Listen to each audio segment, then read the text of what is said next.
to my channel. So today I'm going to be working with UV resin and I'm going to make a piece of jewelry, a pendant, and it's going to be two-sided so that depending on the color outfit you're wearing, you could wear the one side that will have blues and then or the other side that'll be pinks. So I'm going to be using J. Diction UV resin as usual. And if you're interested in trying J. Diction, go down into my description below. I have discount code and a direct link that'll get you 10% off. So use that if you want to purchase something from them. They have more than just resin also. They've got mica powders, all kinds of things. So check them out if you're interested.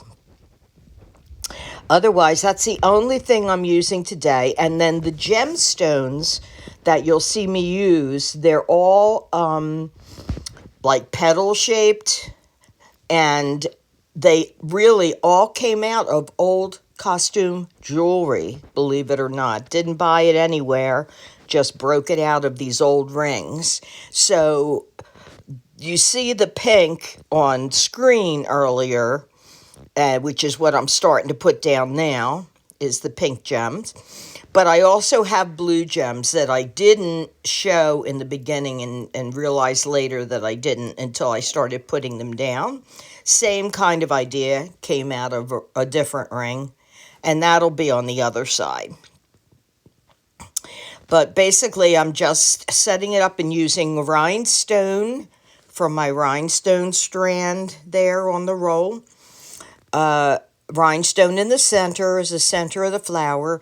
In this instance, I'm putting it face down because I'm working backwards in a sense, because I'm working on the back of the piece, and the other side will be the front when you pull it out. So you want the rhinestone to be facing you when you take it out, of course. I will be covering this up and then eventually doing the top side the same way but with the other colors. Okay, so then it'll be two-sided and you'll just see what I do, and it's really not that difficult. It can be a lot of fun, and the important thing is when you're working with UV, lots of layers. Don't make them thick. Work with thin layers. Make sure you cure them well, at least 60 seconds between each, and then there are a few times when I do 120 seconds because I want to make sure that it's really cured well.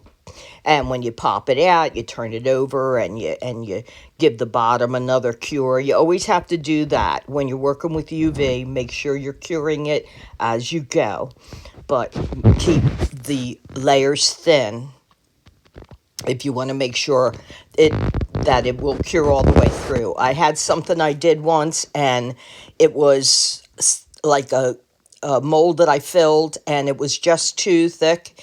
And it looked great on the outside when I pulled it out, and I had it in my window. And next thing you know, all this UV's dripping. It was very bizarre. All this color's dripping down.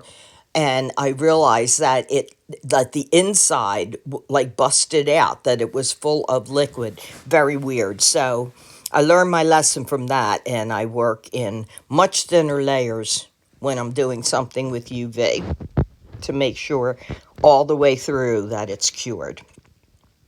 So I'm just using a little tool there, as you can see, just to push that glitter around. That blue glitter, that's from Laura's Art Corner. Really pretty stuff.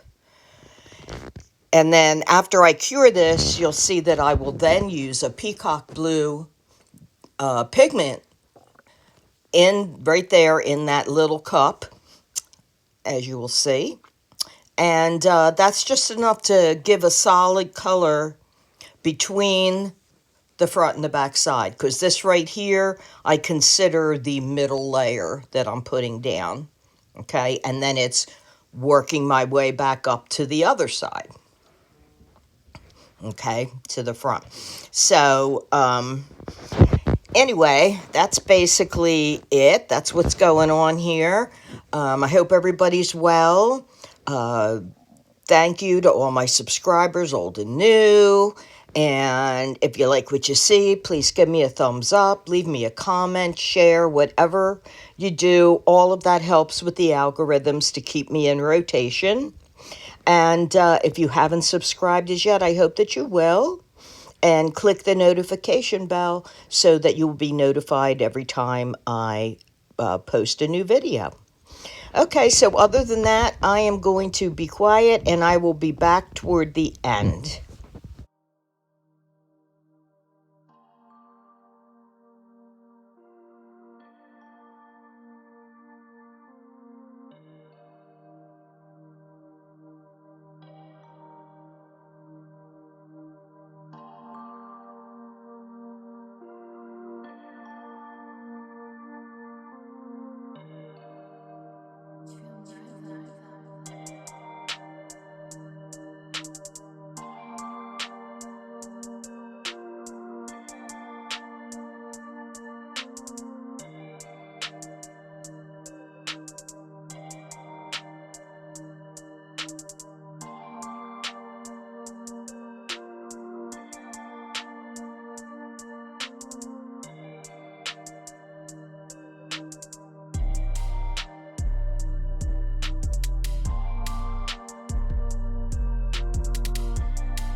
Okay, so now it's out of the mold and I'm down to the final part of doming both sides with a final clear layer. And when I say doming, I mean pushing it right to the edge where it's ready to go over, but it doesn't because the end holds it there. And it actually gives almost a domed effect right to the very edge, and it's nice and smooth and finished looking. So that's what I'm doing here. I did the other side, and now we're doing the final side. Both of those sides, they both look nice and sparkly. They came out really pretty. I think my client will like them very much. So I'm just making sure it's nice and smooth so it'll have that nice shiny glassy appearance when it's cured. And this is where I've cured both sides for 120 seconds because I want to make sure that it is nice and solid for sure. So I don't know about you, but I'm really liking it. I'm happy. It came out great. It really wasn't difficult to do it all. So, you know, if you're thinking about trying it, give it a try. And coming up next will be the completely finished piece with the jump ring added and silver chain. Here it is, both sides. I'm real happy with it. I hope you enjoyed this as much as I did. Until next time, please stay safe, be kind, and have a great day.